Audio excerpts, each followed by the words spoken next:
Assalamualaikum warahmatullahi wabarakatuh. Selamat sore teman-teman semuanya. Saya Iva Askia dan selamat datang di ruang tengah persembahan dari cariustad.id.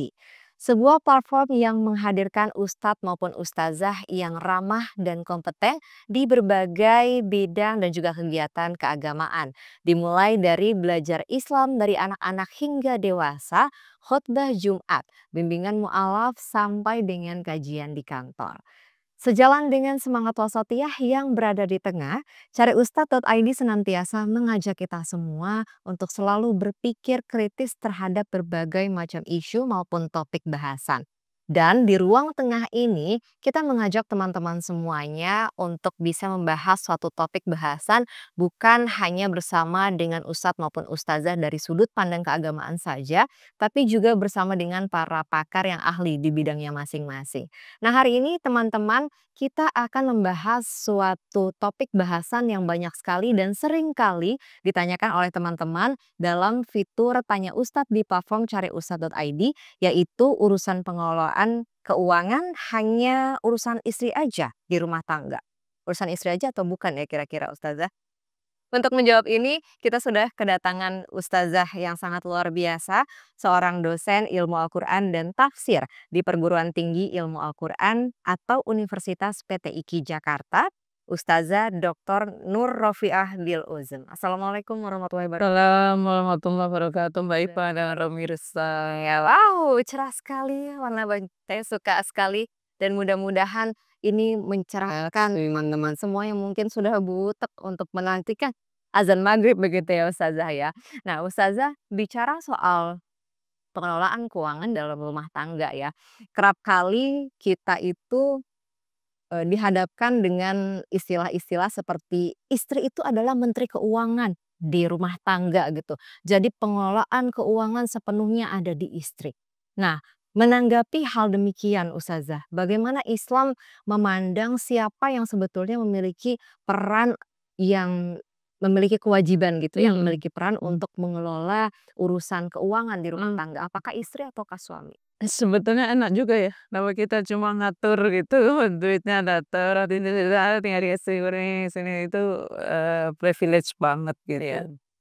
Tapi kan nyatanya tidak semua keluarga seperti itu. Karena kalau ada pembagian kerja misalnya suami yang mencari uang, istri yang mengatur, ya silakan aja gitu. Tapi apakah itu satu-satunya pola pembagian kerja? Ya enggak gitu. Karena apa? Karena cara seperti itu barangkali tidak pas untuk keluarga lain yang misalnya nyatanya suaminya tidak bekerja gitu. Iya, betul. Misalnya atau bekerja tapi tidak mencukupi kebutuhan, bahkan kebutuhan primer. Berarti kan kita mesti berpikir ya tentang pembagian peran apa yang pas sesuai dengan situasi masing-masing. Tapi prinsip dasarnya sebetulnya semua keluarga itu perlu uang, itu sudah pasti ya. Ada sandang, pangan, papan, ada sekolah, ada macam-macam yang itu ya alat tukarnya adalah uang gitu. Nah, sebelum mengatur itu kan mendatangkan dulu misalnya seperti apa. Tapi bagaimanakah dari mana cara pandang seperti itu? Mmm, itu kan sebetulnya menurut saya, mengapa ada cara pandang bahwa, urusan pengaturan uang, misalnya untuk urusan rumah tangga, untuk macam-macam, itu adalah perempuan karena diasumsikan laki-laki di luar, gitu. Cari uang, maka perempuan di dalam rumahlah yang mengaturnya. Nah, cara pandang ini dari mana? Benarkah perempuan misalnya urusannya adalah urusan rumah tangga gitu ya? Nah, kalau kita lihat sejarah lagi ya, tentang peradaban manusia kan memang dulunya perempuan itu dianggap harta, harta itu ya disimpan di dalam rumah, Oh, gitu. baik. Mana ada harta ditaruh di luar nanti diambil orang gitu. Karena itu di dalam rumah dan itu berlangsungnya berabad-abad. Makanya, mungkin pada saat turunnya Al-Quran pun, masih banyak kan kita tahu bahwa bayi perempuan masih dikubur hidup-hidup, perempuan masih dijadikan harta yang diwariskan waktu itu.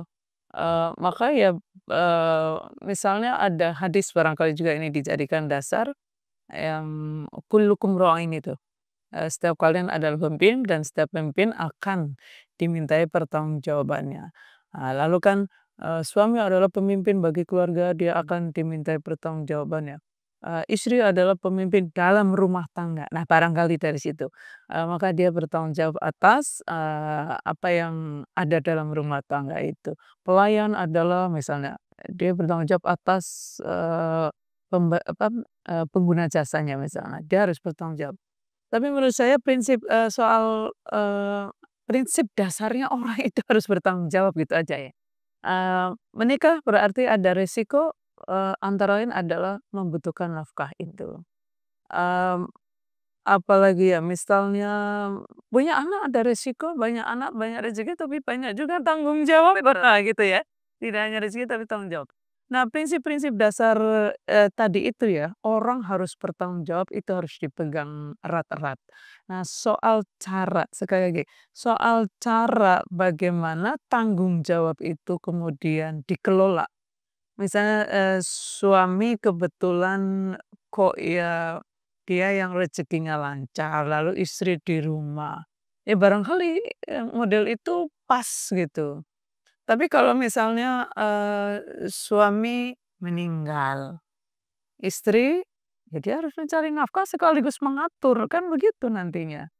Atau, suami ada tapi, sakit-sakitan, nggak bisa bekerja.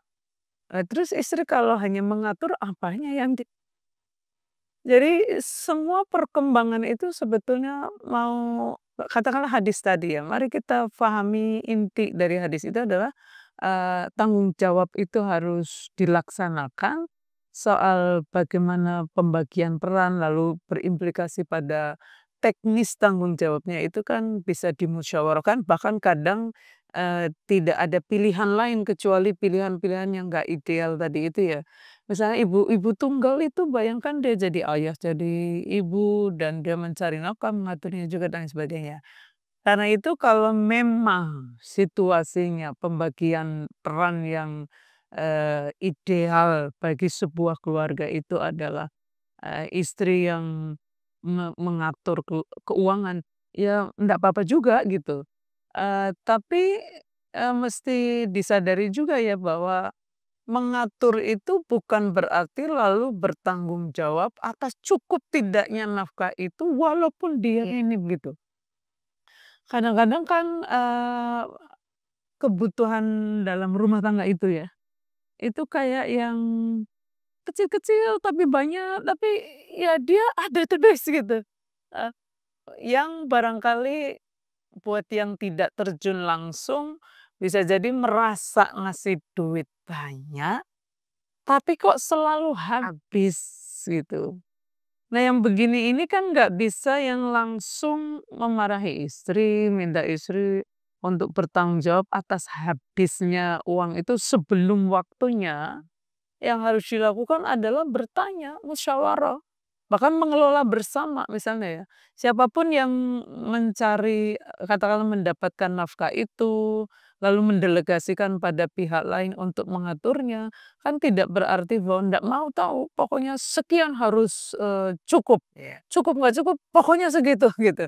Nah itu sepertinya bukan model-model relasi yang islami, karena dalam relasi islami itu lalu dibuka ruang musyawarah, bermusyawarah kemudian memperlakukan satu sama lain secara beradab. Beradab itu kan tidak yang menyalahkan tanpa tahu alasan dan lain sebagainya. Saya kira soal, benar atau tidak itu bisa benar, bisa juga tidak, tapi kalaupun misalnya ya, istri itu kebagian mengatur, maka tanggung jawabnya itu bukan hanya istri, tanggung jawab bersama gitu. Karena apa, itu adalah sebuah kemaslahatan yang, harus ada dalam keluarga, katakanlah keuangan tadi itu. Manajer itu, kalau cuma manajer juga kan dia mesti sesuai dengan beban kerja dan apa, maksudnya dia tidak bisa Iya. dituntut melebihi apa yang, dia beri modal gitu. Iya, Gitu sih, Mbak. betul sih, Jadi Kak. tidak ada pembakuan kalau menurut saya ya. Iya. Jadi fleksibel ya Ustazah sebetulnya gitu. Apalagi menanggapi, ada istilah lain Ustazah. namanya workshop. Jadi suami work, istri shop gitu ya. Nah itu pada akhirnya jadi apa ya, Stigma ya. iya kayak stigma dan pada akhirnya gini, laki-laki di luaran sana akhirnya jadi dia memberikan tanggung jawab untuk pengelolaan keuangan kepada istri, Mmm. oke gitu. Tapi ya seperti yang tadi Ustazah katakan gitu, bahwa ketika tanggung jawab itu sudah dilempar sepenuhnya kepada istri gitu, dan kebutuhan sehari-hari itu kan kecil-kecil, tapi kalau diakumulasi itu kan banyak ya Ustazah gitu. Dan sedangkan laki-laki, suaminya nggak mau tahu gitu, "Saya udah kasih uang sekian untuk 1 bulan kenapa nggak cukup?" Gitu. Yang sampai akhirnya bisa menyebabkan ada prahara rumah tangga gitu ya Ustazah. Nah Islam menyikapi hal-hal yang seperti itu tuh bagaimana ya Ustazah? Nah, itu dia tadi Mbak Iva dan pemirsa ya, suami istri itu pasangan loh. Zawaj kalau dalam bahasa agamanya ya. Iya. Sehingga tidak ada yang, eee, orang kayak dijatah gitu, kayak karyawan gitu, Iya. yang pokoknya bisa nggak bisa harus segitu Iya gitu. betul Ustazah. Kalau memang rezekinya memang segitu misalnya ya, itu sebenarnya nggak masalah ya. Misalnya suami ini dalam konteks suami memang yang bekerja, istri yang mengatur. Ini kan nggak selalu begitu.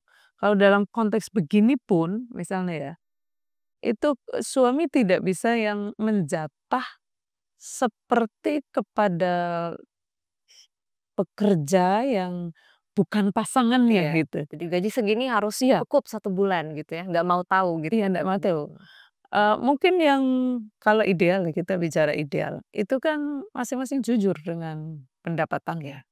Pasangan kan begitu, istri bisa ikhtiar mendatangkan uang berapa, suami bisa ikhtiar mendatangkan uang berapa. Kalaupun hanya suami pun, misalnya suami hanya bisanya segitu, lalu mengatakan, "Bagaimanapun saya mampunya hanya segini, tolong dikelola dengan baik." Itu kan beda dengan dia punya banyak nih, lalu dijatah segini doang, pokoknya harus habis. Nah, itu beda banget.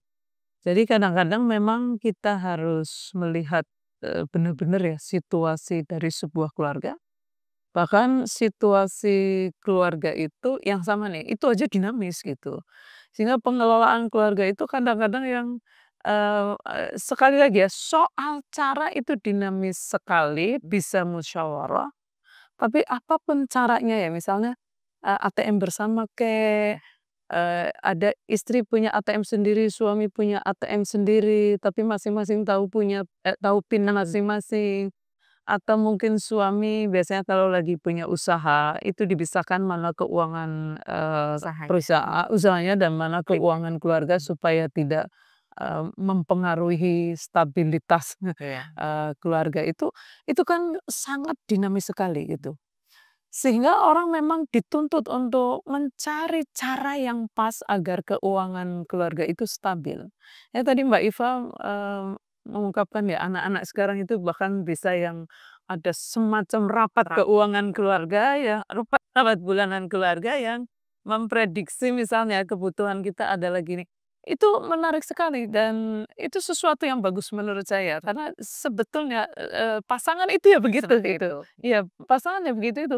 Memikirkan bersama, misalnya ya, bulan ini pengeluaran yang kita perlukan itu apa, lalu suami dapatnya berapa, kurangnya berapa, lalu gimana berdua itu bisa ini kan kayak yang, difikirkan bersama, lalu mungkin istri hanya menjadi, ya distribusi aja gitu, tetapi bahwa segala sesuatunya itu difikirkan bersama. Itu juga menjadi satu cara menurut saya yang barangkali bisa dilatih karena dengan cara seperti itu, lalu suami istri sama-sama tahu dan sama-sama bagaimana caranya mengelola keuangan itu meskipun dalam prakteknya nanti ada pelaksana yang berbeda. Belum lagi nanti kalau ternyata istrinya yang bekerja, suaminya enggak, Iya. harus musyawarah lagi Iya. gimana cara mendistribusikan, mengatur keuangan itu. Nah, prinsip dasarnya ya kalau itu kan zawaj lagi, pasangan, misalkan walidzon lagi, berarti harus komitmen pada kemaslahatan bersama, lalu musyawarah, lalu ada apa, muasyarah bil ma'ruf itu kan bergaul secara bermartabat. Iya. Nggak bisa memperlakukan kayak tadi, Iya. kayak di batasi gitu, terus taruh din juga. Nah, prinsip dasar itu menurut saya juga sangat penting untuk dipegang dalam mengelola keuangan keluarga ya. Soal teknis silakan bisa dimusyawarahkan. Tapi prinsip dasar 5 pilar tadi menurut saya penting untuk sama-sama dijaga termasuk dalam mengelola keuangan itu. Iya, menarik sekali teman-teman semuanya. Jadi pada intinya sebetulnya stigma bahwa perempuan itu adalah menteri keuangan di keluarga seharusnya kita geser sedikit ya Ustazah gitu. Karena yang namanya mengelola keuangan itu ada tanggung jawab bersama antara suami dan juga istri. Karena apa? Keuangan yang didapat dari nafkah baik istri maupun suami Mhm. itu kan kembali lagi untuk kemaslahatan keluarga ya itu ya. Jadi harus sama-sama mengontrol, harus sama-sama tahu, saling bermusyawarah dan bahkan bisa dipakai cara, generasi sekarang ya Ustazah ya, dengan mengadakan meeting bulanan khusus begitu, bisa juga dipakai juga, tapi bagaimana cara yang paling pas itu hanya masing-masing keluarga yang tahu Betul, bagaimana prioritas sekarang kan lain-lain. iya betul. Orang yang, keluarga aja bisa berubah-ubah Iya. prioritasnya setiap tahap perkembangan itu. Betul sekali, menarik sekali bahasan kita sore hari ini dan terima kasih banyak Ustazah Nur Sama-sama. atas masukannya, atas nilai-nilai yang ditanamkan kepada teman-teman semuanya yang menonton pada hari ini dan mudah-mudahan teman-teman di luar sana saya yakin banyak teman-teman yang menonton yang belum berkeluarga, nanti silahkan diramu, dipelajari apa yang sudah disampaikan oleh Ustazah Nur tadi dan mudah-mudahan nanti pengelolaan keuangan di keluarganya bisa berjalan dengan ideal bersama-sama demi kemaslahatan keluarga juga. Dan baiklah untuk episode hari ini kita akhiri dulu. Rasa-rasanya teman-teman di luar sana sudah tidak sabar untuk menantikan beduk maghrib begitu ya. Tapi terima kasih sudah setia menonton Ruang Tengah persembahan dari syariustad.id. Dan jangan lupa untuk selalu nantikan episode lainnya karena masih banyak banget episode lainnya yang nggak kalah menariknya untuk ditonton oleh teman-teman semuanya. Dan akhir kata saya Iva Askia pamit undur diri. Selamat sore teman-teman. Wassalamualaikum warahmatullahi wabarakatuh. Waalaikumsalam warahmatullahi wabarakatuh.